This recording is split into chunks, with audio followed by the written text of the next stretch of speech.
James Van Der Beek lived a double life for nearly 30 years, and the truth is far more surprising than most fans ever imagined.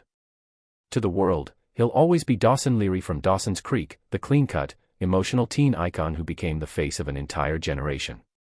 But while audiences kept seeing him as the lovable heartthrob frozen in time, James was quietly living a completely different reality behind the scenes, one filled with hidden struggles, reinvention, and a personal transformation no one saw coming. When Dawson's Creek ended, many assumed Van Der Beek would remain on top forever.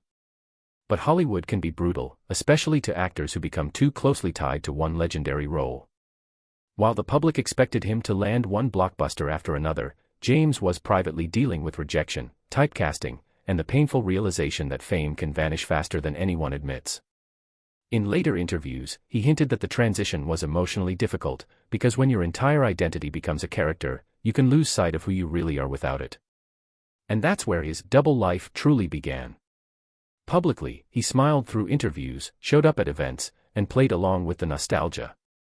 But privately, he was fighting to rebuild himself, not as Dawson, but as James. He began taking roles that were wildly different, sometimes even mocking his own image, proving he was more self-aware than people ever gave him credit for. Yet behind the humor, there was something deeper, a man trying to escape the shadow of his past while still being trapped inside the public's expectations. But the most shocking part of all is how drastically his personal life changed while the world wasn't looking. Instead of chasing Hollywood non-stop, James quietly became a devoted family man. He married Kimberly Brooke, moved away from the typical celebrity lifestyle, and focused on raising a large family.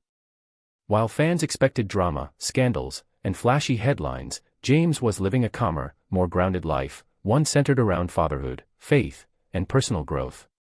And yet, even that life came with its own hidden struggles. Like many former teen stars, Van Der Beek has spoken about the emotional whiplash of fame, being adored at your peak, then treated like you're irrelevant the moment the spotlight shifts. That kind of rise and fall leaves scars. And for years, he carried that pressure quietly, trying to stay strong while navigating the private battles that come with aging, responsibility, and staying relevant in an industry that never stops moving.